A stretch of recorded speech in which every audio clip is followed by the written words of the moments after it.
Ang kwento ni Tomby.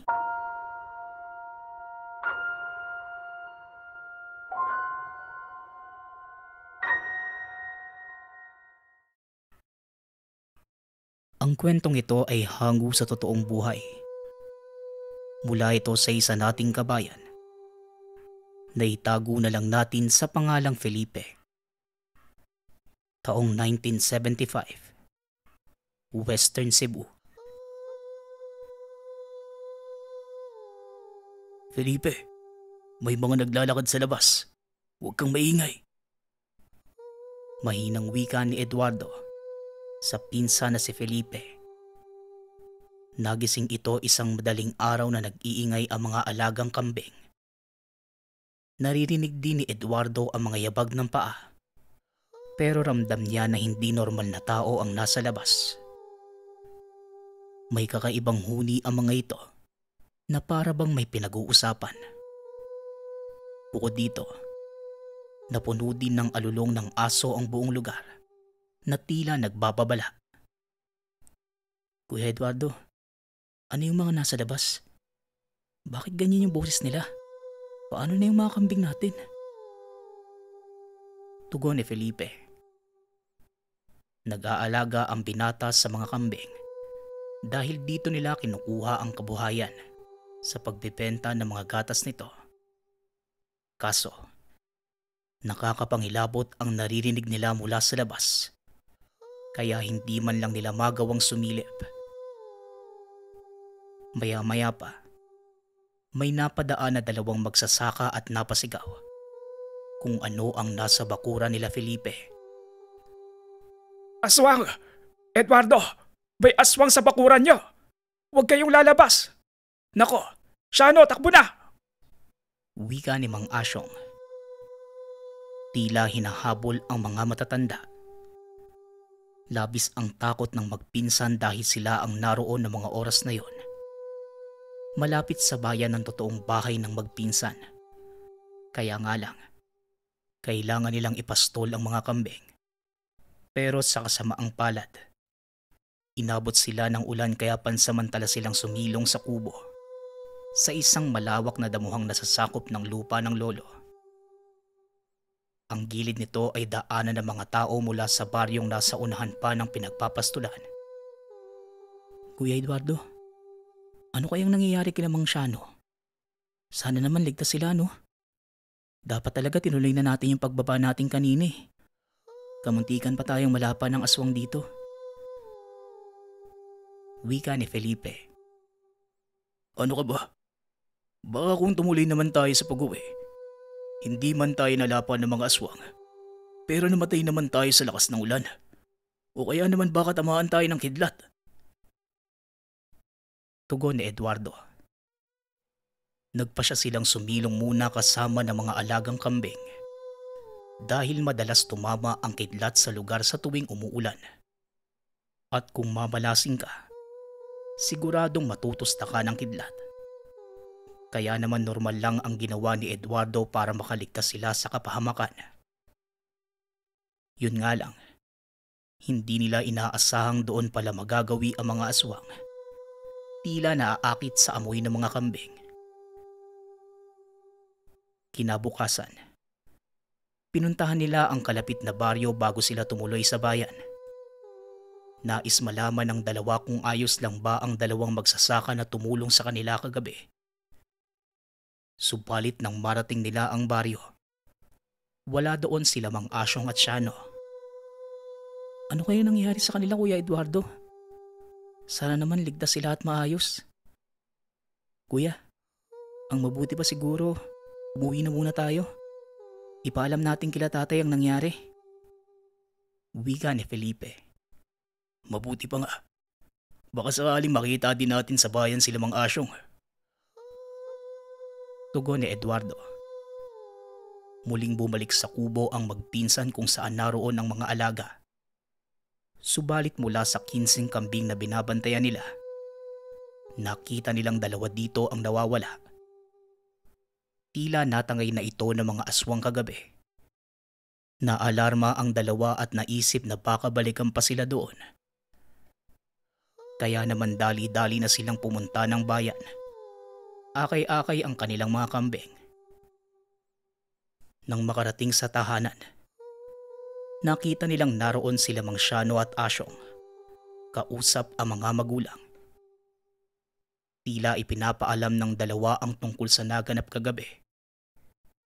Kaya nang makita sila ng mga magulang, kaagad naman itong sinalubong ang dalawa. Nag-aalala ang mga ito kaya natuwa sila na makita na ayos lang ang magpinsan. Mabuti na lang po dumaan sila Mang Asyong kagabi.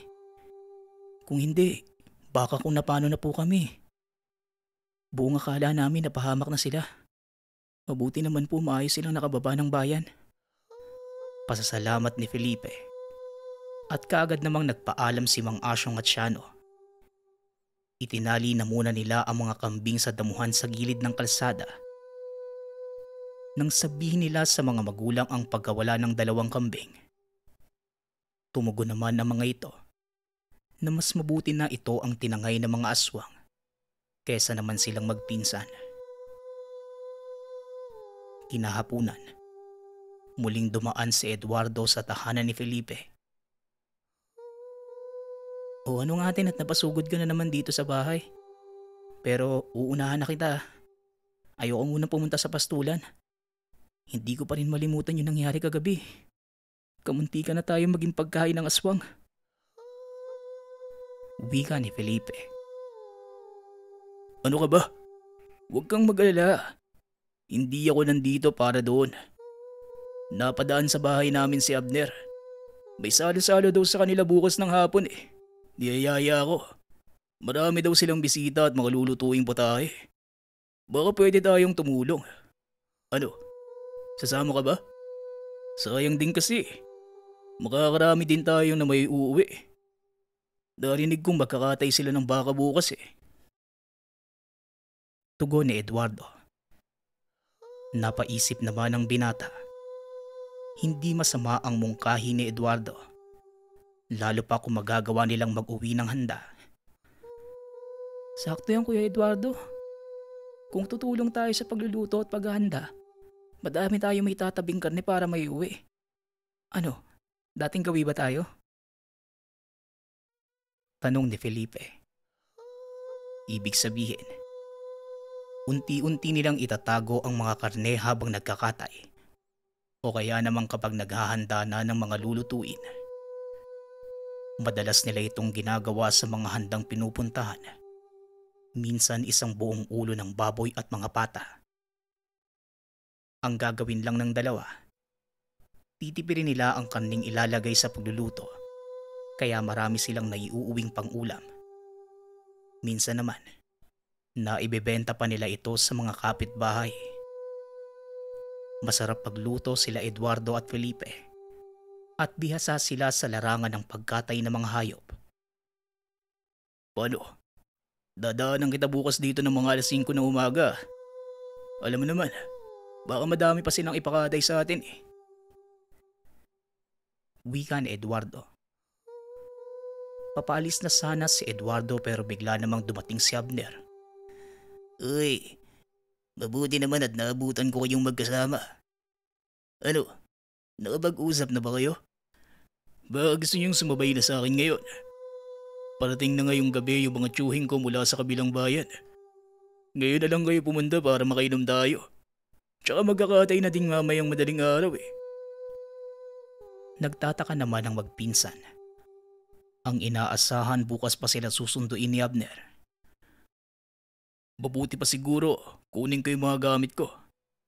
Antayin niyo na ako dito ah. Paalam ni Eduardo. Ganon din si Felipe.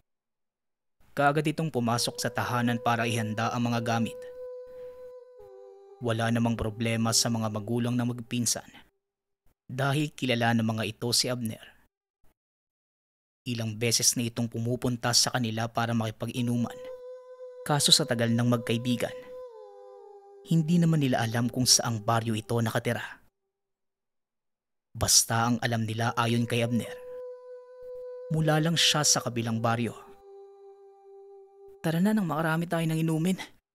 Tsaka Kami nang bahala sa pagkakatay at pag-aasikaso sa kusina niyo, Abner ha. Wika ni Felipe. Nais masigurado ng binata na maisagawa ang plano nilang magpinsan.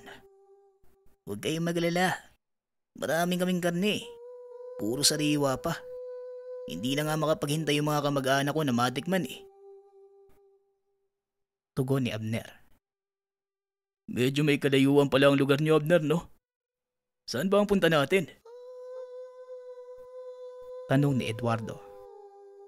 Napapansin niya na kumakapal na ang gubat at halos wala ng mga bahay dito. Malapit na tayo. Konting tiis na lang. Tugon ni Abner. Hanggang sa ilang minuto pa ang lumipas. Muling nagtanong si Felipe kung malapit na ba sila. Pero ganun pa din ang tugon ni Abner. Dito na kinabahan si Felipe. May kalayuan na ang nabiyahe nila at halos mag-iisang oras ng tuloy-tuloy ang andar ng sasakyan. Dagdag pa na sobrang sukal at liblib na ng lugar. Hanggang sa makarating sila sa isang sitio. Kaagad naman nilang nakita ang nagkakasiyahang mga residente. Bukod sa kanila, may isa pang dumating na sasakyan na may laman na 3 bisita. Kuya Eduardo, ang daming tao no? Hindi lang pala tayo ang bisita nila eh. Halos parang pista na to eh. Mabuti na lang pala sumama na tayo. Tignan mo, ang daming mga babae. Wika ni Felipe. Tuwang-tuwa ang binata at hindi maalis ang tingin sa mga nagsasayawang kababaihan. Habang si Eduardo naman, patuloy lang sa pagtingin sa paligid. Tila malalim ang iniisip at may pangamba sa lugar. Pero napawi ang lahat nang makita nila ang mga karne sa lamesa. Grabe. Akala ko ba simpleng handaan lang ang meron, Abner? Bakit parang buong lugar niyo ang nagdiriwang? Ano bang okasyon? Tanong ni Eduardo. Ibinagdiriwang lang namin na masaganang ani. Maraming biyaya ang dumating sa lugar namin eh. Kaya naman nagsasaya ang mga residente dito. Huwag kayong mag-alala. Tugon ni Abner. Sa unahan ng mga nakatambak na karne, nakita nila ang isang lamesa na puno ng kalalakihang nagiinom. Kaagad naman silang niyaya ng mga ito nang makita sila. Huwag na kayo mahiya. Mga chewing ko ang mga yan. Naikwento ko sa kanila na inimbitahan ko kayo eh. Paliwanag ni Abner. Lumapit naman ang magpinsan at umupo sa bakanting upuan sa harap ng mga tsuhin nito. Halina kayo mga iho. Kayo pala yung kinakwento ng pamangking ko. Aba totoo nga. Kaya babata niyo pa at sariwa. Tara, inom na kayo. Nang mahugasan naman ng mga bitukan niyo at malinisan. Wika ng nagpakilalang Tiyo Tony. Kasabay ng malakas na pagtawa. Palabiro pala tong tsuhin mo, Abner eh. Saan ba yung mga lulutuin at nang maumpisa na naming ayusin habang nagiinom? Tanong ni Eduardo. Oo nga, Abner. Para naman maumpisahan na nating mailuto nang matuwa naman yung mga bisita nyo. Dagdag ni Felipe. Mamaya na yan. Huwag niyo na munang isipin ang pagluluto at uminom lang muna kayo. Bukas pa ng hapon ang handaan, kaya hindi niyo kailangan magmadali. Sige na, uminom na kayo at may pupuntahan muna ako. Babalik din ako kaagad ah. Tiyo, kayo na po munang bahala dito sa dalawa. Paalam ni Abner. Naiwan ang dalawa kasama ang mga tsuhin ni Abner. Pero tila may bumabagabag sa dalawa. Para bang may mali sa mga nangyayari.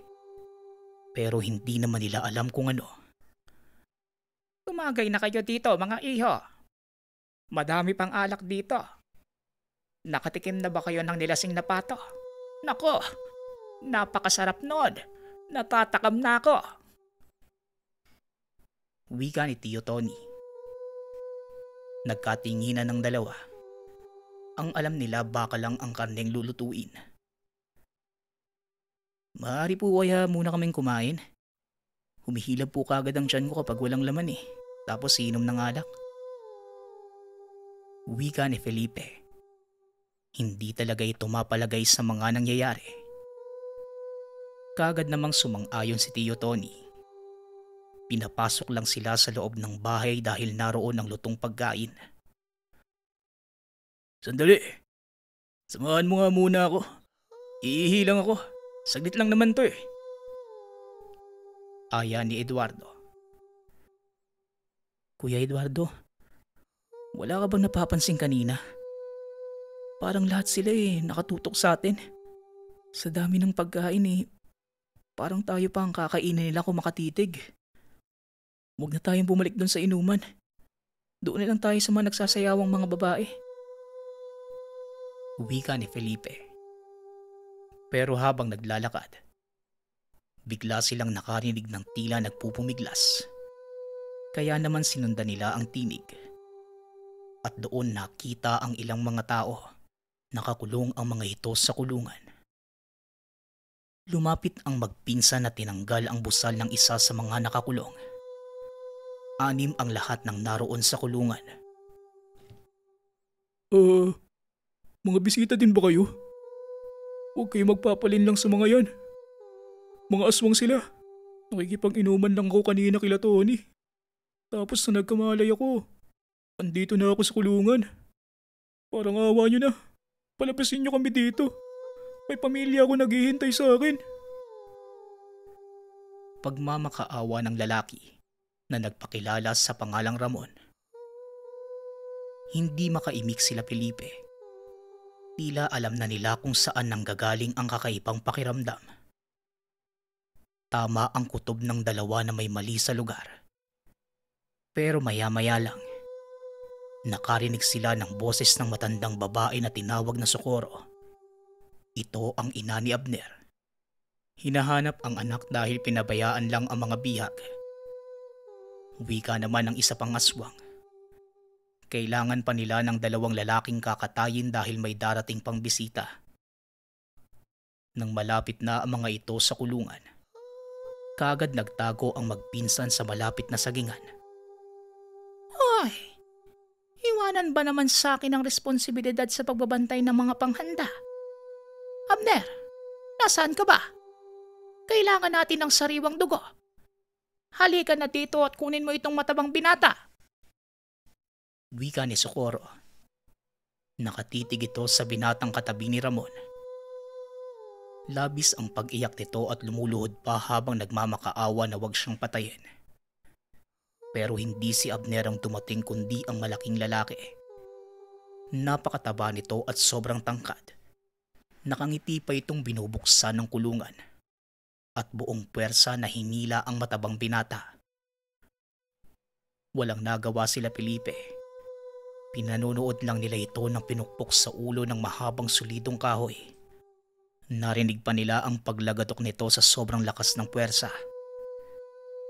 Maya-maya lang, umalis na si Socorro pati na din yung matabang aswang. Kuya Eduardo, umalis na tayo dito. Umamatay lang tayo kung magtatagal pa tayo dito eh. Aya ni Felipe. Oo, aalis tayo.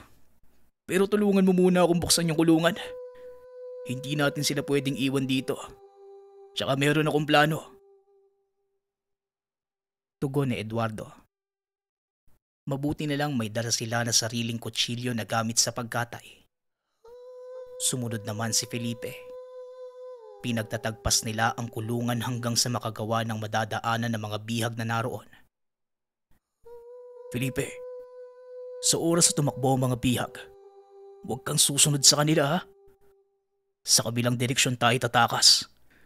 Matataranta ang mga yan at nagpupulasan sa oras na makalabas sa kulungan. Huwag kang sasabay sa kanila. Siguradong sila ang tutugisin ng mga aswang na nandito. Wika ni Eduardo. Naunawaan naman ni Felipe. Ito pala ang planong naisip ng pinsan. Gagawin niyang pain ng ibang bihag na naroon. Alam nito na malakas ang mga aswang at mabilis kumilos, kaya tama ang naisip na Eduardo. Kung sakali na sama-sama silang tatakbo sa iisang direksyon, mabilis lang silang mahuhuli at matutunton ng mga ito. Kawawa naman sila. Pero kailangan nating unahin ang sarili natin eh. Wika ni Felipe. Nang makalabas ang lahat, panay ang pag-iyak at pasasalamat ng dalawang dalagang bihag. Pero hindi ito nakalampas sa pandinig ni Socorro. Mga kasama! Nakalabas sa mga bihag! Malakas na sigaw ni Socorro. Natahimik ang lahat ng mga naroon. Maging yung mga sumasayaw pala ay mga aswang din. Mabilis na kumilos sa mga ito. At nang marinig ng mga bihag ang mga alulong ng aswang, nagsitakbuhan silang lahat at tama si Eduardo. Magkakasama itong tumakas papunta sa kanlurang bahagi ng lugar, yung dinaanan nila na lupang kalsada.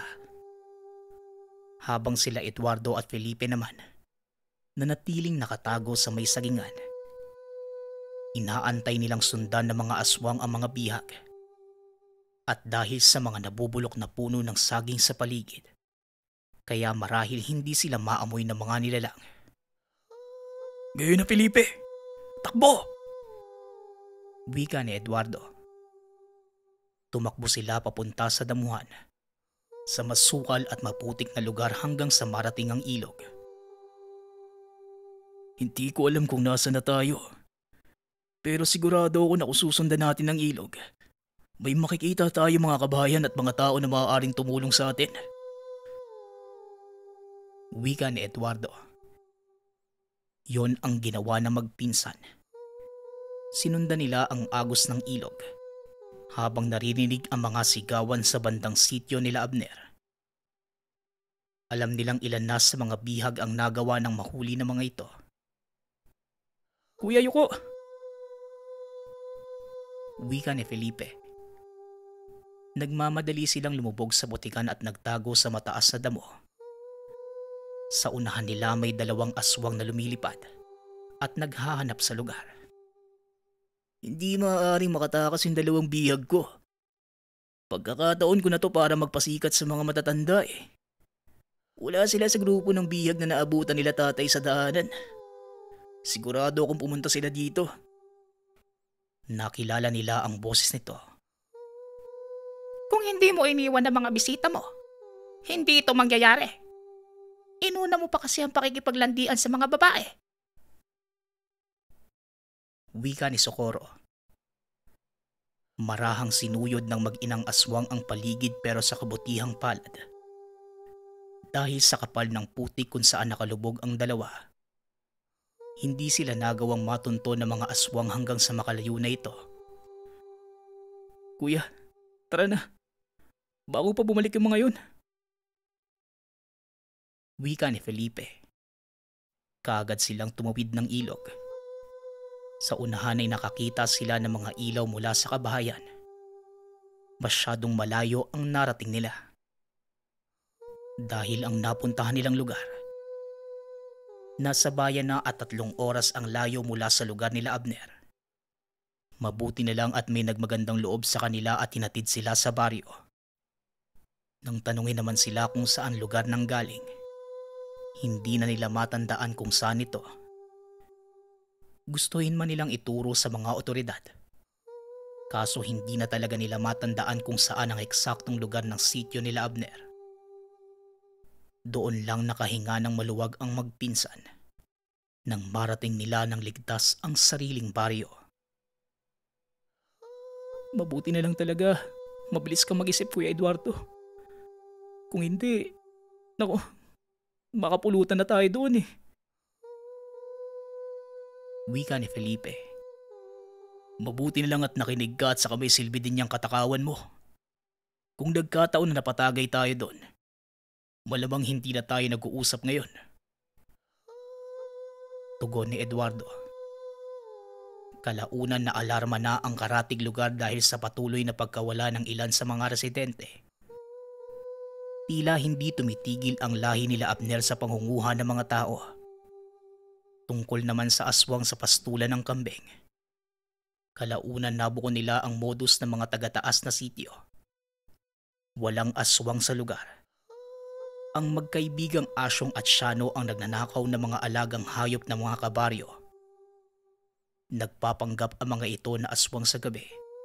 Nabuking sila na mapasyal si Felipe sa lugar nito at makitang naroon yung mga nawawala nilang kambing. Hindi naman pinakulong ang dalawa, pero habang buhay na naging magnanakaw ang trato sa kanila ng mga taga-baryo.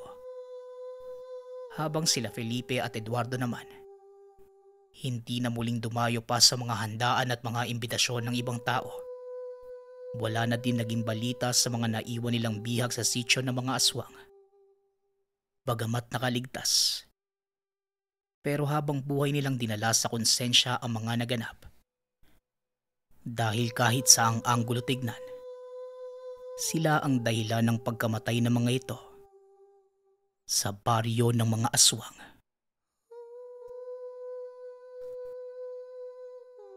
Nang mga panahong ito, kakahupa pa lang ng kaguluhan sa pagitan ng mga rebelde at gobyerno sa bayan ng Isabela. Isa si Berto sa mga sumukong kasapi ng kilusan at bilang gantimpala, pinagkalooban siya ng pamahalaan ng maliit na bahagi ng lupa sa baryo ng San Agustin. 4 na hektaryang sakahan sa gilid ng burol. Noong una hindi niya alam kung paano ito gagamitin. Nasanay na si Berto sa pagsasaka sa kapatagan, kung saan sagana ang tubig at makakapagtanim ng mga palay.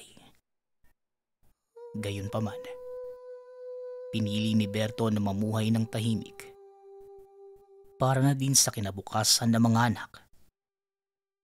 Dahil bago lang ito sa lugar at walang kakilala, pinili niya na magmasid muna sa paligid para makakuha ng ideya kung paano makakapagtanim ng maayos sa mataas na lupain.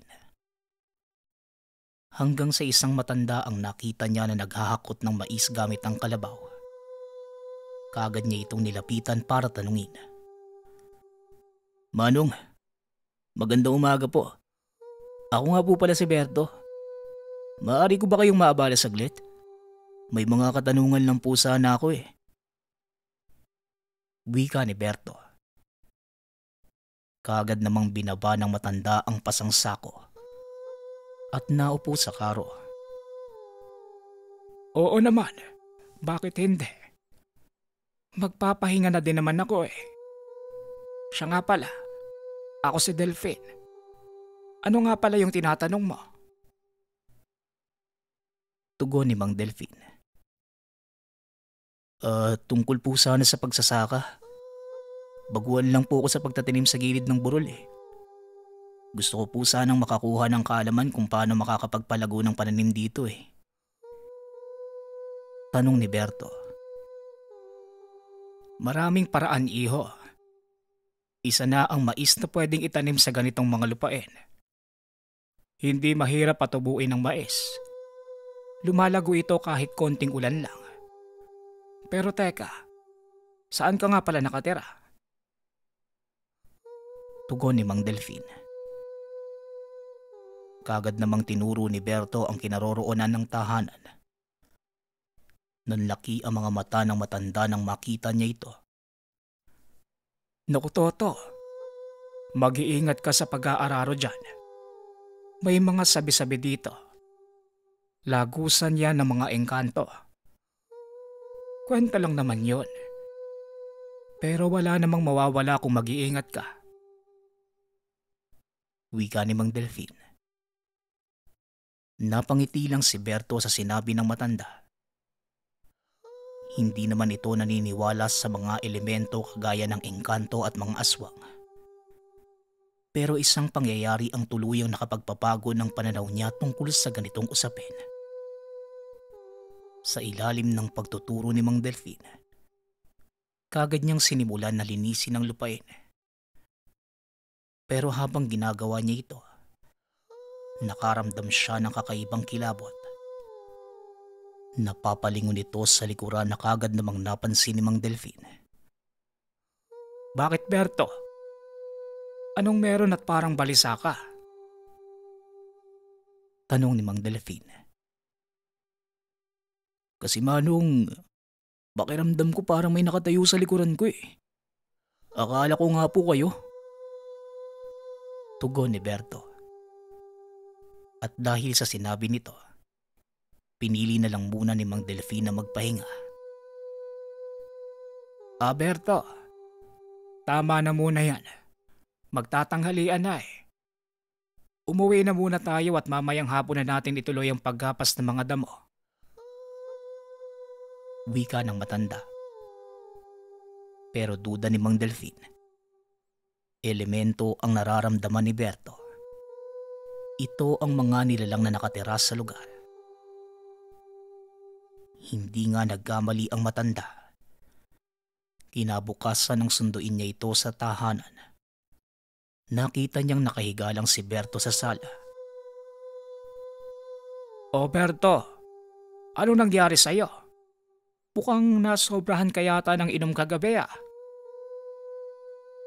Bungad ng matanda. Ngumiti naman si Berto. Hindi Manong. Isang baso ng tuba nga lang ang nainom ko kagabi. Umuwi din ako kaagad. Kasi parang bigla ako ng lamig. Tugon ni Berto.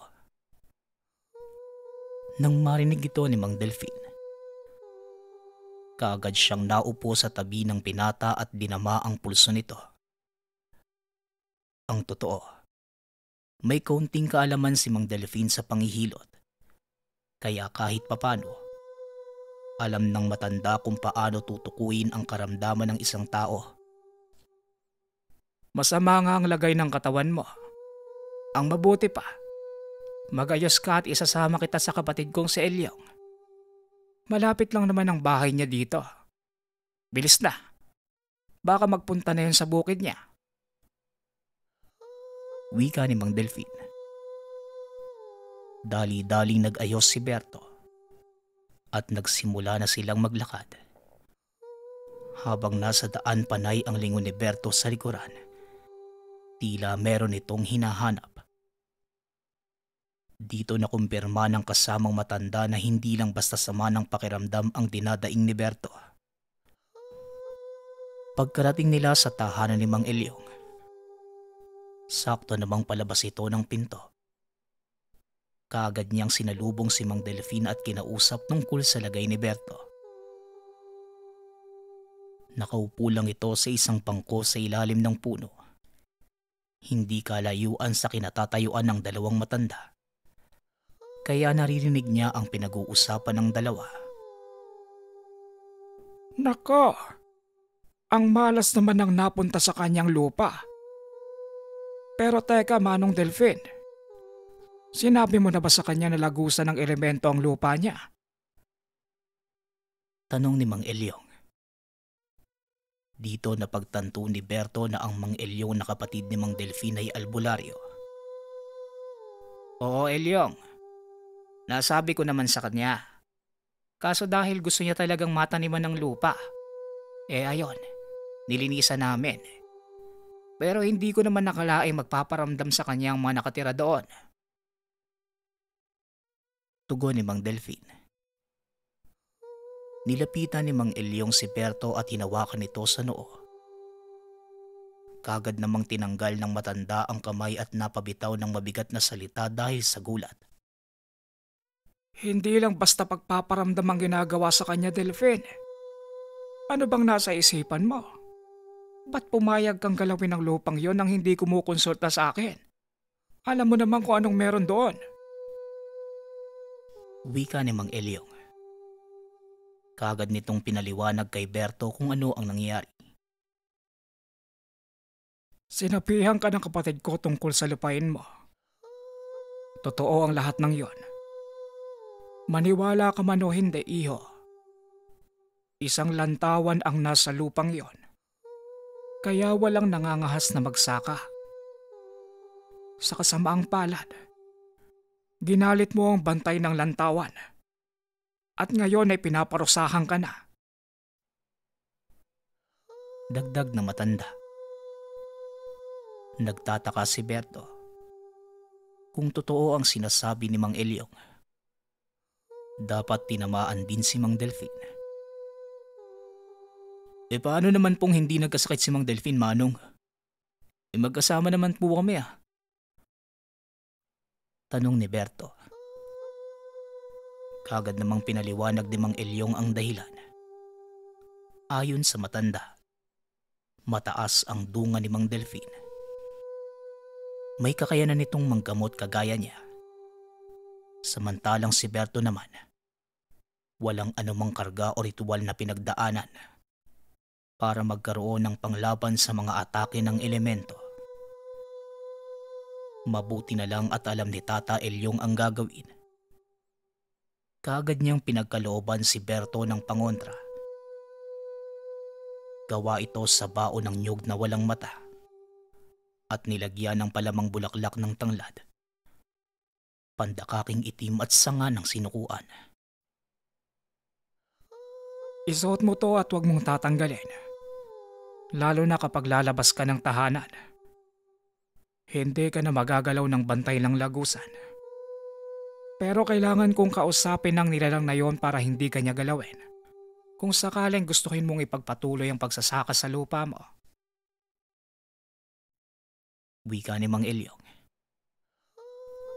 Dahil wala namang ibang pagkakakitaan si Berto, wala siyang magagawa kundi ipagpatuloy ang pagsasaka.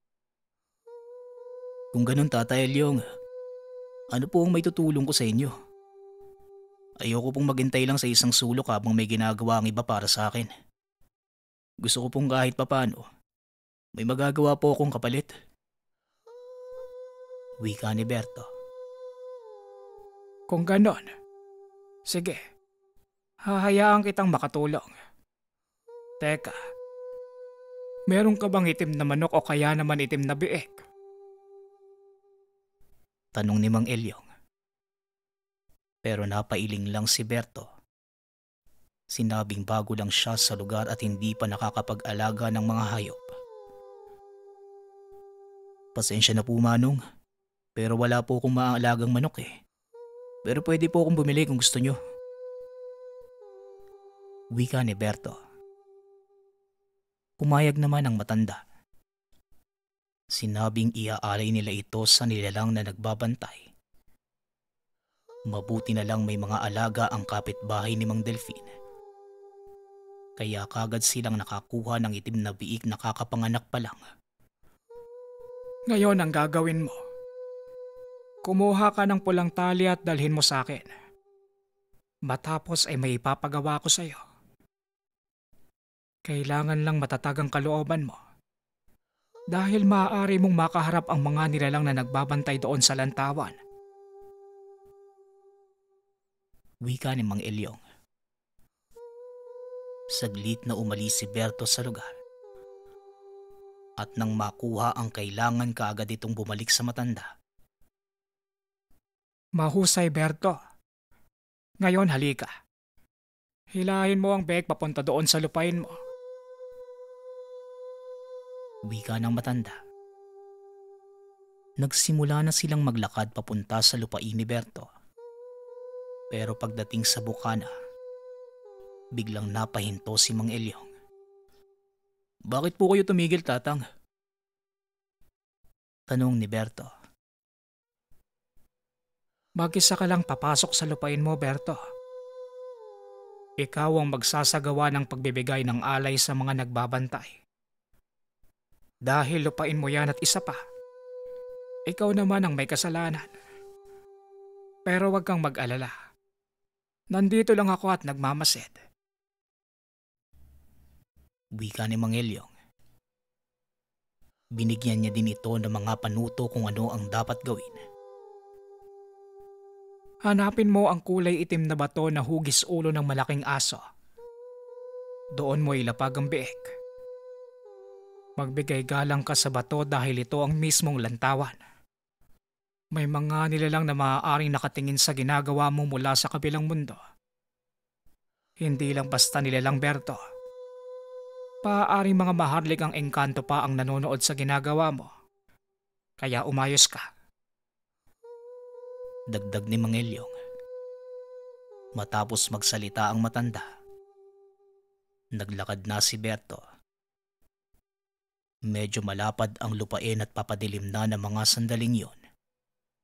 Kaya nahirapan siya sa paghahanap at dagdag pa ang karga niyang biig. Pero habang naglalakad, bigla siyang natisod sa isang sanga ng puno. Nabitawan niya ang dalang biig at sumubsob ang muka sa lupa. Tumama ang kamay niya sa matigas na bagay at nang tignan ito, naaninag niya ang imahe ng ulo ng malaking aso. Tila nakabaon sa lupa ang katawan. Kaagad siyang tumayo at pinagmasdan yon ng mabuti. Habang ginagawa ito, nakarinig siya ng tinig na tila pinagtatawanan siya. Kaagad namang tumayo si Berto para hulihin ang biig. Pero nang mahawakan niya ang tali, bigla ding may humawak sa kamay niya. "Para ba sa amin ang biig na ito?" Tanong ng nakahawak sa kanya. Napatalon sa gulat si Berto, lalo na nang makita ang itsura ng nilalang. Napakalaking tao. Mahaba ang buhok at may nag-iisang mata sa gitna. Nanigas sa kinatatayuan si Berto dahil sa sobrang takot. Huwag kang matakot, kaibigan. Hindi ka namin sasaktan. Salamat sa dala mong hayop. Siya nga pala, tawagin mo kong Arturo. At ito naman si Gubang. Isa siyang buwa. Kami ang tagapagbantay ng lagusan dito sa lupain mo. Wika ng elemento. Pagkarinig ni Berto sa boses nito, tila bigla na lang siyang kumalma. Nawala na din ang paninigas ng mga paa. Napaluhod ito sa lupa dahil sa panghihina ng tuhod. Hindi niyo ba ako sasaktan? Kaninang umaga lang, halos mawala na ako sa sarili sa sobrang sama ng pakiramdam ko. Ayon kay Mang Elyong, kagagawa niyo daw yun. Parang duda naman ako na hindi niyo ko sasaktan. Wika ni Berto.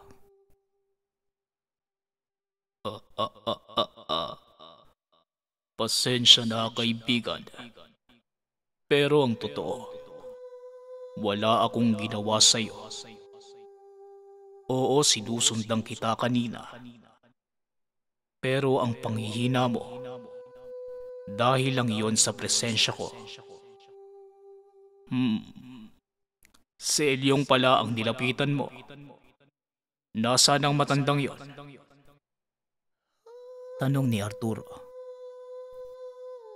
Kagad namang tinuro ni Berto ang kinaroroonan ng matanda. Nang lingunin niya ito, kumakaway pa si Mang Elyong kay Arturo. Walang ya. Magkakilala pala kayo ni Mang Elyong? Wika ni Berto habang umiiling. Oo, kaibigan. Magkakilala kami. Maaari ko bang malaman ang pangalan mo? Kanina pa tayo nag-uusap. Ni hindi ka man lang nagpapakilala sa amin ng kasama ko. Tugon ni Arturo. Formal namang nagpakilala si Berto. Berto, may dala-dala kang biig. Para saan naman yan?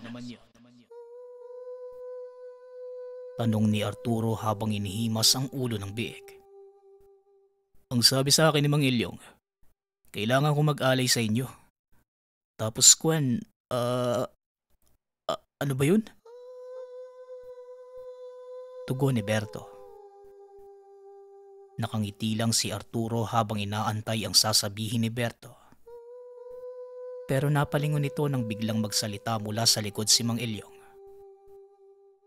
Oo, Arturo. Para sa inyo ang bake na yan.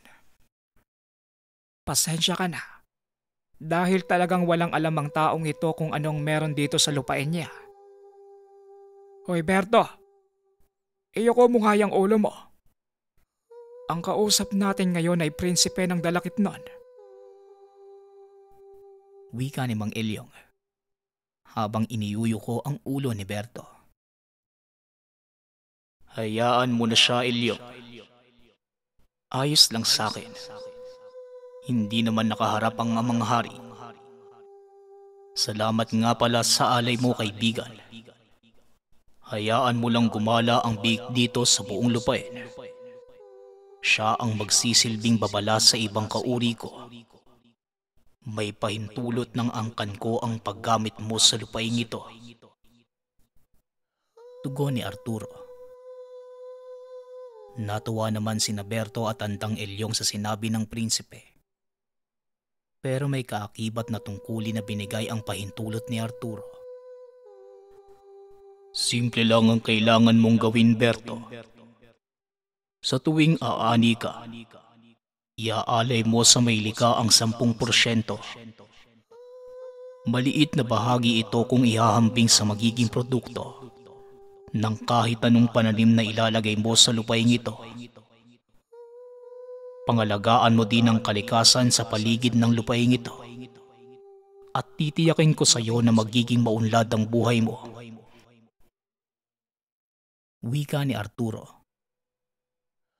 Matapos masabi kay Berto ang mga kailangang gawin, kagad din itong nagpaalam. Nanlaki ang mga mata ni Berto ng mga oras na yon. Nakita niyang bumukas ang bunganga ng malaking ulo ng aso na gawa sa bato at pumasok doon si Arturo. Samantalang ang kasama nitong Muha, nanatili lang na nakatayo sa labas ng lagusan. Ngayon Berto, siguro naman nauunawaan mo na ang lahat ng sinabi ko sa iyo. Sana simula sa araw na ito, isa puso mo ang aral na hindi lang tayong mga tao ang naglalakad at namumuhay sa mundong ito. Wika ni Mang Elyong. Sa paglipas ng ilang araw, linggo at buwan, nagkatotoo ang pangako sa kanya ni Arturo. Naging maalwan ang buhay ni Berto.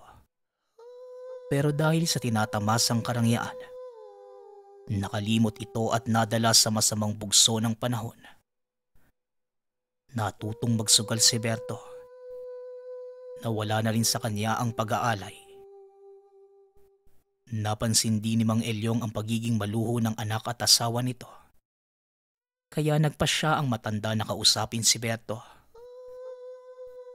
Nakita niya itong nakaupo sa isang lamesa sa pasugalan. Tinawag ito ng matanda. Pero imbes na tumayo, nagalit pa si Berto at pinaalis si Mang Elyong. Wala namang nagawa ang matanda kundi ang umalis. Ilang beses niyang tinangkang kausapin si Berto, pero tila iniiwasan siya nito. Hanggang sa nagpa siya ang matandang hayaan ito sa gusto niyang buhay. Pero isang araw nagtaka ang matanda. Hindi na niya ito nakita pa sa pasugalan. Naging masukal na din ang taniman nito. Kaya naman pinuntahan niya si Berto sa tahanan. Laking gulat niya nang makitang nakaratay sa higaan ng dalawang anak nito. Dali-dali niyang hinanap si Berto. Pero ayon sa asawa, mahigit 1 linggo na itong hindi umuuwi. Ang huling paalam sa akin ni Berto, dadayo siya ng sabong sa kabilang baryo. Pero simula ng gabing yun, hindi na po siya umuwi. Mang Elyong, pakiusap po. Tulungan niyo po ako mahanap ang asawa ko. Kailangan po namin siya ngayon. Pagmamakaawa ng asawa ni Berto na si Linda, Linda, kuha mo ko ng damit na naisuot ni Berto bago siya umalis. Siraulong lalaki yun ha. Iniwan niya ang mga anak niya sa ganitong kalagayan. Humanda siya sa akin kapag nagkita kami. Wika ni Mang Elyong. Umuwi na ito dala ang hiningin damit ni Berto. Nangako ito kay Linda na babalik at gagamutin niya ang mga anak. Matapos malaman kung saan maaari nagpunta si Berto, ilang oras lang ang lumipas. Bumalik si Mang Elyong sa tahanan ni Berto. Nalulungkot kong sabihin sa'yo, Linda. Wala na sa mundong ito ang asawa mo. Wika ni Mang Elyong. Po? Teka, ano po ang ibig niyang sabihin wala na sa mundong ito ang asawa ko? Tanong ni Linda. Nakakunot ang noo nito at sobrang nagtataka sa sinabi ng matanda. Oo, Linda. Tama ang narinig mo. Wala sa dimensyon ng mga tao ang asawa mo. May hinala akong kinuha siya ng mga engkanto. Teka, wala bang nabanggit sa iyo ang asawa mo tungkol sa kasunduan? Tugon ni Mang Elyong. Bigla namang naalala ni Linda ang sinabi ni Berto ilang taon na ang nakakalipas. Meron po siyang sinabi sa akin. Pero hindi ko po yun binigyan ng pansin dahil akala ko nagbibiro lang siya. Sinabi niya po noon, kapag may nilabag siya sa kasunduan, kukunin siya at ikukulong ng mga engkanto. Wika ni Linda. Sabihin mo sa akin, Linda, paliban sa pagsusugal, ano pa ang ginawa ng asawa mo? Muling tanong ng matanda. Napayuko naman si Linda at tumugon. Patawarin niyo po sana si Berto, Mang Elyong. Isinangla niya po ang lupa dahil sa dami ng utang sa pasugalan. Tugon ni Linda. Nanlaki ang mga mata ng matanda sa sinabi ni Linda. Kaya dali-dali itong umalis para pumunta sa lantawan. Dinaanan nito ang kapatid na si Mang Delfin para magpasama. Delfin, bilisan mo. Kailangan nating pumunta sa lantawan. May kalokohang ginawa si Berto. Isinangla ng damuho ang lupang kinaroroonan ng Lagusan dahil sa laki ng utang. Wika ni Mang Elyong. Gulat na gulat si Mang Delfin sa mga narinig. Kaagad din itong nag-ayos at sumama sa kapatid. Pagkarating sa lantawan, nakita nila ang bantay ng Lagusan. Mawalang galang na sa inyo. Maaari ba naming makaharap si Prinsipe Arturo? Bungad ni Mang Elyong. Tumugon naman ang isang bantay.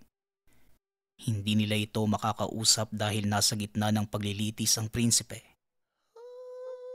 Teka, anong paglilitis? At sino ang nasasakdal? Tanong ni Mang Delfin. Nanlaki ang mga mata nila nang sabihin ng bantay na si Berto. Inaakusahan nito ng pagdatraidor. Nakiusap si Mang Elyong na kung maaari, papasukin siya sa Lagusan para manood. Hindi naman nagdalawang isip ang mga bantay dahil kilala nila si Mang Elyong. Maaari kang pumasok, pero kailangan mong tanggalin sa katawan mo ang lahat ng pangontrang suot mo. Kalasin mo ang mga dasal na pangdepensa at saka ka namin papapasukin. Wika ng bantay. Kaagad namang sinunod ni Mang Elyong ang sinabi nito. Nagmamadali siyang tumulay sa Lagusan. Bumungad sa kanya ang napakadaming engkanto at nasa gitna ng mga ito si Berto. Nakagapos ang mga kamay habang binabasahan ng hatol. Nagmamadaling tumakbo si Mang Elyong papunta kay Arturo, na nooy nakaupo sa tabi ng amang hari. Patawad sa abala, kamahalan. Pero maaari ko ba kayong makausap sandali?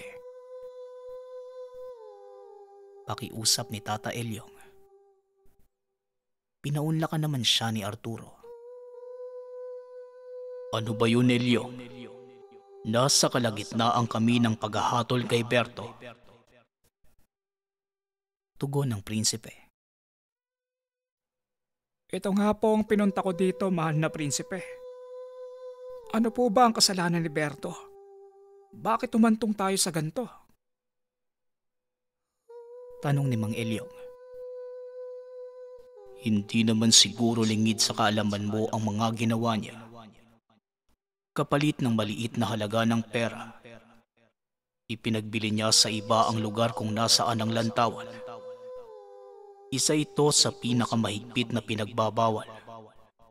Lalo na nang sabihin niya sa pinagbentahan kung ano ang meron sa lugar. Tugon ni Arturo. Napailing naman si Mang Elyong. Prinsipe Arturo, matalik tayong magkaibigan. May mga anak na umaasa sa taong yan. Maaari bang ibalato mo na lang siya sa akin? Ako na ang bahala sa kanya. Pakiusap ng matanda. Noong una ay ayaw pang pumayag ni Arturo dahil ito ang batas. Pero may ginawang pangako si Mang Elyong na nakapagpabago sa isipan ng mga engkanto. Kaagad napakawalan si Berto at isa sa mga kasunduan ng matanda at ng mga engkanto.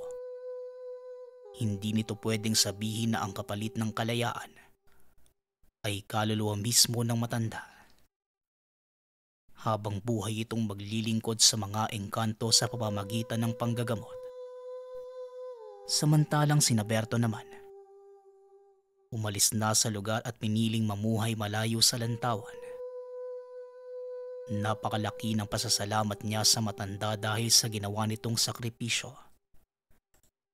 Nang lumaon ay nalaman niya din ang dahilan ng paglaya niya sa kamay ng mga elemento. At habang buhay niya itong tatanawing utang na loob kay Tata Elyong. Makalipas ang maraming taon, simula ng lisanin ni Berto at ng pamilya ang San Agustin, namuhay ito ng tahimik. Nagtrabaho bilang kargador sa merkado ng bayan ng Isabela. Inakala niyang magtutuloy-tuloy na ang tahimik na pamumuhay dahil malayo na siya sa impluwensya ng mga engkanto. Pero isang pangyayari ang naganap kaya bigla niyang binalikan ang nakaraan. Isang hapon, habang naghahakot ng mga paninda sa palengke, bigla na lang siyang nakarinig ng putukan. Kasunod nito ang pagkakagulo ng mga tao. Nang tignan niya kung saan ito nagmumula, nakita niya ang mga lalaking may dalang mataas na kalibre ng baril. Walang tigil sa pagpapaputok ang mga ito. Kaya pinili ni Berto na magtago sa gilid ng sasakyan. Nang makalampas sa kanya ang mga armadong kalalakihan, nagmamadali niyang pinuntahan ng mag-ina. Pero nanlumo siya nang madatna ng tahanan na tinutupok ng apoy. Hinanap niya ang mag-ina sa tumpok ng mga tao. Pero bigo si Berto na makita ang pamilya. Hanggang sa may lalaki na lumapit sa kanya at sinabing, kasama sa nasusunog na tahanan ng mag-iina. Halos gumuho ang mundo ni Berto ng mga sandaling yon. Hindi siya makapaniwalang wala na ang asawa at dalawang anak. Ilang araw naging tuliro si Berto. Kakaisip ng dahilan kung bakit nangyari ito sa kanya. Hanggang sa isang araw, dumating ang dati niyang kasamahan sa kilusan. Pareho silang sumuko sa pamahalaan at laking gulat ni Berto. Dahil ang pagsuko pala nila ang dahilan kung bakit namatay ang pamilya. Ganasyo, anong ibig mong sabihin? Ano ang kinalaman ng pagsuko natin sa pagkamatay ng pamilya ko?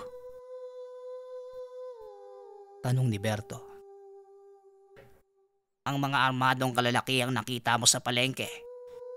Mga kasapi sila ng dati nating kilusan. May utos mula sa bagong commander na ubusin ang lahat ng dating kasapi na tumiwalag. Itinuturing nila tayong traidor, Berto. Sa palagay ko, panahon na para ibalik si Kagerong. Tugon ng kasamahan na si Kanasyo. Ang totoo, noong aktibo pa sa kilusan si Berto, tinagurian itong sentensyador. Kaya nitong pumatay ng tao ng walang pagdadalawang isip. Pero ginagawa lamang niya ito kung mapapatunayang nagkasala ang tao sa batas ng kilusan. Kinilala din siya sa alias na Kagirong. Hinango ito mula sa isang katutubong mandirigma. Kagaya ni Berto, isa din itong mamamatay tao noong kapanahunan niya. Nabuhay si Girong sa kabundukan ng Negros, partikular sa bayan ng Isabela.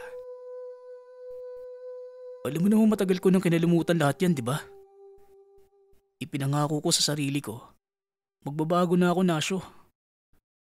Ayoko nang balikan ang lahat ng nangyari sa nakaraan. Tugon ni Berto. Alam ko, pero tignan mo ang nangyari sa pamilya mo. Nasaan sila? Nakamtan mo ba ang hinahanap mong mapayapang pamumuhay sa kapatagan, Kagirong? Tandaan mo, parang anino na susunod sa iyo ang nakaraan mo. Kaya mas mabuti pang harapin mo na lang. Wika ni Kanasyo, sabay talikod kay Berto. Pero nag-iwan ito ng bag na may lamang armas. Eto yung mga gamit mo. Baka sakaling magbago pa ang isip mo. Nasa paligid mo lang ako kung kakailanganin mo ng kaibigan. Alam mo na ang gagawin. Dagdag ni Kanasyo. Matagal pinag-iisipan ni Berto ang mga sinabi ni Kanasyo. Alam niyang ito ang tama dahil kahit ilang taon na ang lumipas, patuloy pa din siyang dinadalaw ng mga bangungot ng nakaraan. Pinilit ni Berto na bumalik sa normal niyang trabaho, ang pagkakargador. Pero tila inaasar siya ng kapalaran nang makita ang dalawang armadong kalalakihang pinagtutulungan ng isang matanda. Kagad niya itong nilapitan para tulungan. At nang makalapit ng laki ang mga mata ni Berto, dahil ang matandang pinagtutulungan ng mga rebelde, walang iba kundi si Mang Elyong. Tatalikod na sana siya at maglalakad palayo, pero bigla siyang nakarinig ng putok ng baril. Nanatili siya sa kinatatayuan hanggang sa tawagin siya ng isa sa mga kalalakihan. O ikaw, saan ka pupunta? Nakita mo na kung ano ang ginagawa namin. Sa tingin mo, palalampasin namin yon? Wika ng rebelde habang papalapit sa kanya. Laking gulat nito nang bigla na lang siyang sinunggaban ni Berto. At walang kahirap-hirap na naagaw ang baril. Napaatras ito dahil sa pagkagulat. Itinutok ni Berto ang baril sa ulo at kinalabit ang gatilyo. Hindi dapat nabubuhay sa mundo ang mga tao mapangapi sa mahihina. Wika ni Berto habang nakatitig sa walang buhay na rebelde. Kagad niyang nilapitan si Kaelyong na nooy nawalan ng malay dahil sa ginawang panggugulpi sa kanya ng dalawang rebelde. Dinala niya ito sa tinutuluyang kubo sa gitna ng kagubatan. Ginamot niya ang mga sugat at inalagaan hanggang sa tuluyang bumalik ang lakas na matanda. Nang magkamalay ito, kagad siyang nakilala ni Mang Elyong. Aba, tingnan mo nga naman. Berto, ikaw na ba yan? Saan ka ba nagsususuot? Kamusta na ang pamilya mo? Saan na kayo ngayon nakatira? Tanong ng matanda. Hindi makasagot si Berto. Muntik pa itong maluha na mabanggit ang katagang pamilya. Sandali lang, Mang Ilyong. Ikukuha ko kayo ng lugaw na makakain kayo. Tugon ni Berto. Halata ng matanda na umiiwas si Berto sa tanong. Kaya minabuti na lang nitong manahimik. Nang makabalik si Berto. Maiba ako, Tatang. Ano naman po ang ginagawa niyo dito sa bayan? Tanong ni Berto. Tumugon naman ang matanda na may ginamot lang siya sa lugar. Pero sa kasamaang palad, hinarang siya ng dalawang kalalakihan para kunin ang mga limos sa kanya ng ginamot. Mabuti na lang at dumating ka, Berto. Mahina na ako. Halos hindi ko na kayang lumaban. Ano na lang ang gagawin ko kung wala ka? Salamat sa iyo, iho. Wika ni Mang Ilyong. Nagkataon lang na nandito ako. Wala po kayong dapat ipagpasalamat, Tatang. Ginawa ko lang po ang sa tingin kong tama. Tugon ni Berto. Sabay abot sa pinagkainan ng matanda. Nagkataon. Sa palagay ko, hindi, Berto. May dahilan kung bakit nagkita muli tayo. Nararamdaman ko yon. Sa ngayon, hindi ko pa masasabi sa'yo. Pero sa takdang panahon, malalaman mo din ang lahat. Wika ni Mang Ilyong. Dahil hindi pa gaanong magaling ang mga sugat nito, minabuti ni Berto na alagaan muna ang matanda hanggang sa nagpasya si Mang Ilyong na umuwi na ng baryo. Ihatid ko na kayo, Tatang. Malayo ang San Agustin mula dito eh. May kabayo naman po ko, kaya mas magiging madali ang biyahe natin pauwi sa inyo. Alok ni Berto. Kaagad namang napangiti ang matanda. Lingid sa kaalaman ni Berto ang totoong pakay ni Mang Ilyong. Muli nitong dadalhin si Berto pabalik sa San Agustin kung nasaan ang lantawan. Pagkarating sa lugar, kakaibang kapayapaan ang naramdaman ni Berto. Alam niyang may mga mapait na nangyari sa kanya sa lugar. Pero sa hindi maipaliwanag na dahilan, sobrang saya niya na muling makatapak sa baryong iyon. Pagkarating nila sa tahanan ni Mang Ilyong, kaagad naman siyang sinalubong ni Mang Delfin. Laking gulat ni Berto. Medyo tumanda na ang itsura nito. Pero sobrang lakas pa din ng katawan ng matanda. Tignan mo nga naman. Sa wakas, nakauwi ka na din. Ang tagal mong nawala, Berto ah. Saan ka ba kasi nagsososuot? Wika ni Mang Delfin. Pasensya na po, Mang Delfin. Hindi rin po ako magtatagal. Inihatid ko lang po talaga si Mang Ilyong. Aalis na po.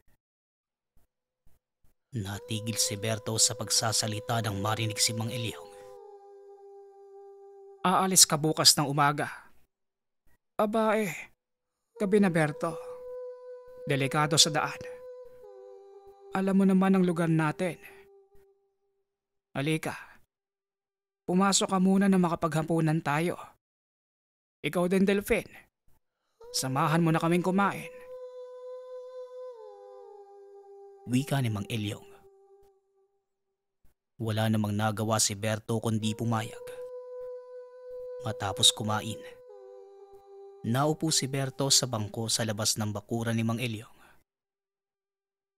Unti-unting bumabalik sa kanya ang mga alaala noong unang dating sa lugar. Maging ang pagkakaroon ng buhay na tahimik sa sariling lupain. Natigil naman ang pagbabalik tanaw niya nang maupo si Mang Ilyong sa tabi niya. Yung lupang iniwan mo, sa'yo pa din naman nakapangalan yon, Berto. Pwedeng-pwede mong balikan yon. Sayang naman Bumalik na ulit sa pagiging masukal ang lugar na yon. Wika ni Mang Elyong. Sumagi naman sa isip ni Berto na puntahan ang lupain. Pero nag-aalangan siya dahil alam niya na may nagawa siyang kasalanan sa mga elementong nakatira. Lingid sa kaalaman ni Berto, tinubos ito ng matanda sa pagkakasanla sa tulong ni Arturo. Gusto ko nga po sanang puntahan pero nahihiya po ako sa ginawa kong pagsangla sa lupa. Pero teka Manong, ang sabi mo, sa akin pa din nakapangalan? Paano nangyari yun? Hindi ko naman yun natubos Tanong ni Berto. Nanlaki ang mga mata nito sa sinabi ng matanda. Sandali lang, Berto. Paikukunin ako sa loob. Matagal ko din tong iningatan. Tamang-tama. Dahil sa wakas ay nakabalik ka na dito. Wika ni Mang Elyong. Nagmamadali pa itong pumasok ng tahanan. Pero paglabas nito, nagulat si Berto nang bigla na lang malaglag ang matanda. Nagmamadali niya itong nilapitan para itayo at dinala sa silid. Tatang, ano pong nangyayari sa inyo? Tanong ni Berto. Mukhang hindi ko na kayang ipakita sa iyo na malakas pa din ako, Berto. Sa tagal ng panahong nabuhay ako, sa wakas, nakaramdam din ng pagod ang katawang lupa ko. Eto, kunin mo. Yan ang titulo ng lupa mo. Bumalik ka sa dati mong tahanan, Berto. Mamuhay ka ng mapayapa. Alisin mo sa puso mo ang galit at huwag mo nang sisihin ang sarili mo sa nangyari. Naisulat na ito sa kasaysayan mo. Panahon na para markahan mo ang bagong pahina ng aklat ng buhay mo. Tugon ni Mang Elyong. Sa hindi malamang dahilan, nakaramdam ng kalungkutan si Berto. Hinawakan nito ang kamay ng matanda. Hindi ko po alam kung kakayanin ko, Tatang. Wala na po ang mag-ina ko. Pinatay sila ng mga dati kong kasamahan sa kilusan. Kasalanan ko lahat dahil ako ang hinahanap ng mga rebelde. Hindi ko din po alam kung saan ako magsisimula. Wika ni Berto. Ngumiti naman ang matanda sa kanya. Berto, ang buhay ng tao ay tila malaking paaralan. Nagkakamali tayo. At sa bawat pagkakamali, nalalaman natin kung paano ito'y tatama. Hindi pa huli ang lahat para sa'yo. Sana tanggapin mo itong huling payo ko. Gawin mo ang dapat mong gawin at pag natapos mo, umuwi ka sa lantawan. Ipagpatuloy ang buhay na nasimulan mo noon. Tugon ni Mang Elyong. Matapos magsalita, huminga ng malalim ang matanda. Alam ni Berto na yun na ang huling hininga ni Mang Elyong. Namaalam na si Berto sa matanda. Nagmamadali niyang tinawag si Mang Delfin. Hinanap niya ang matanda. Naroon lang si Mang Delfin at nakaupo sa kusina. May kasama itong lalaki na pamilyar sa kanya. Arturo, mabuti andito ka. Namaalam na si Mang Elyong. Masaya akong makita ka pero alam kong hindi ito ang oras para doon. Kung gusto mo siyang makita, andoon lang siya sa kwarto niya. Wika ni Berto. Pero hindi makikitaan ng pag-aalala ang prinsipe. Nakatakda na itong mangyayari, Berto. Talagang inantay ni Elyong ang pagbabalik mo bago siya mamaalam. Hindi lang pagbibigay ng huling respeto ang pinunta ko dito. Alam kong may naiwang katungkulan ng kaibigan ko at kailangan ng taong tagasalo nito. Kaya tatanungin kita, kaibigan, handa ka bang maging kapalit ni Elyong? Tanong ni Arturo. Hindi kaagad nakatugon si Berto. Malaki ang kawalan niya ng tiwala sa sarili. Ayaw niyang maganap muli ang mga nangyari ilang taon na ang nakakalipas. Ayoko mga ako kaibigan. Natatakot akong baka mabigukulit kayo eh. Ayoko din pumasa ng isa pang responsibilidad na alam kong hindi ko kakayanin. Tugon ni Berto. Kaagad namang tumayo si Arturo at tinawakan siya sa balikat. Sa isipan ng prinsipe ng mga engkanto, nakita niya ang mga pinagdaanan ni Berto, maging ang kinikimkim nitong galit sa mga taong pumatay sa pamilya. Naiintindihan kita, Berto. Alam ko kung gaano kabigat ang pinapasan mo. Gusto mong bigyan ng hustisya ang pagkamatay ng pamilya mo. Nais kong ipaalam sa iyo na narito ako. Handa akong tumulong para sa ikagagaan ng kalooban mo. Pero kaibigan, ipapaalala ko lang sa iyo, kailanman, ang paglalagay ng batas sa kamay mo ay hindi magandang gawain. Wika ni Arturo. Nang mga oras na yon, may nabuong plano si Berto. Kaagad niya itong sinabi kay Arturo at Mang Delfin. Tama ka kaibigan, pero kailangan mabigyan ng hustisya ang pamilya ko, pati na din ang iba pang namatay. Bala kong isuplong sila sa militar, pero kailangan ko ng tulong mo. Kailangan kong mahanap ang kinaroroonan nila. Alam kong magagawa mo yung kaibigan. Wika ni Berto. Napangiti naman si Arturo sa narinig. Sige, pero sa isang kondisyon. Pag nagawa mo na ang dapat mong gawin, bumalik ka at tanggapin mo ang katungkulan na iniatang sa iyo ni Mang Elio. Ang titulong hawak mo ay hindi lang para sa lupain mo, Berto. Buksan mo nang makita mo. Tugon ni Arturo. Kaagad naman itong ginawa ni Berto. Nakita niya ang nilalaman ng titulo. Ito ay kasunduan sa pagitan ni Mang Elyong at ng hari ng mga engkanto. Nakasaad dito na habang buhay na pangangalagaan ni Mang Elyong ang lagusan. At pagkakalooban siya ng mga engkanto ng kapangyarihang makapagpagaling ng anumang karamdaman ng kaluluwa. Dahil sa kagustuhan ni Berto na mabigyan ng katarungan ng pamilya, tinanggap niya ang alok ni Arturo. Kung gayon, maghanda ka at matapos mailibing ni Elyong, sisimulan na natin ang pagtugis sa mga pumatay sa pamilya mo. Wika ni Arturo.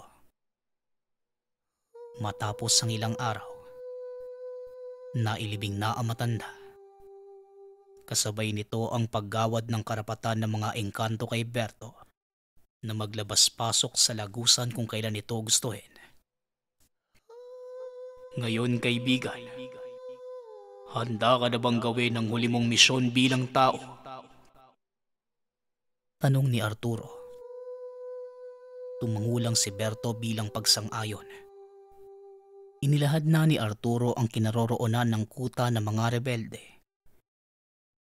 Pero bago ito puntahan ni Berto, kinausap niya muna ang pamunuan ng mga militar na nakabase sa bayan ng Isabela. Sinabi nito ang lahat ng impormasyong nalaman mula sa kaibigang engkanto.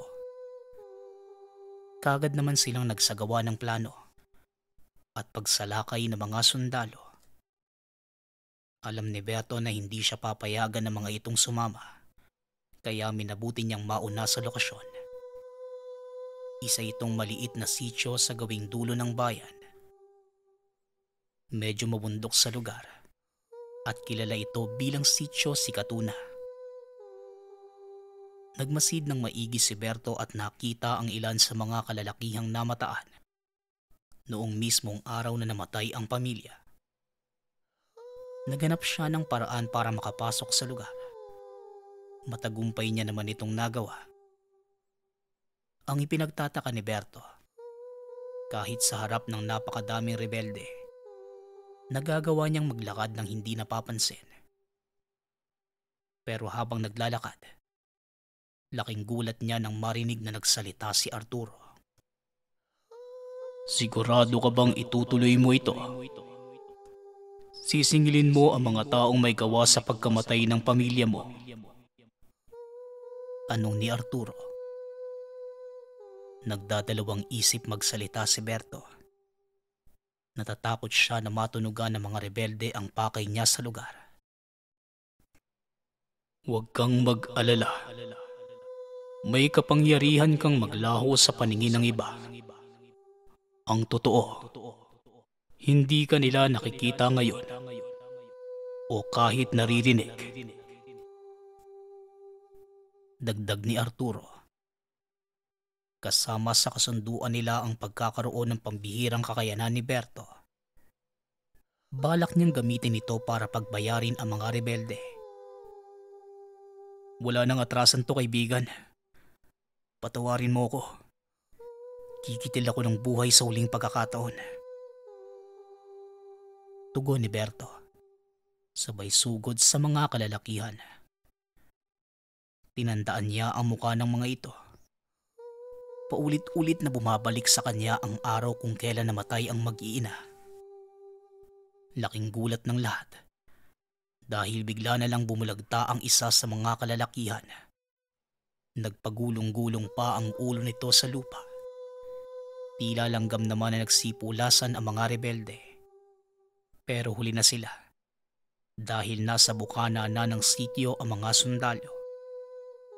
Kaagad silang pinaulanan ng bala at sa kalagitnaan ng bakbakan. Kaagad nang umalis si Berto. Nagawa ko na ang dapat kong gawin, kaibigan.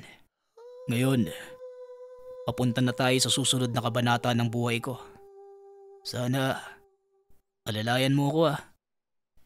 Alam mo namang nangangapa pa ako sa bago kong pagkatao eh. Wika ni Berto. Matapos ang pangyayaring yon, dinala ni Arturo si Berto sa kanilang kaharian. At doon ito tinuro ang lahat ng mga dapat niyang malaman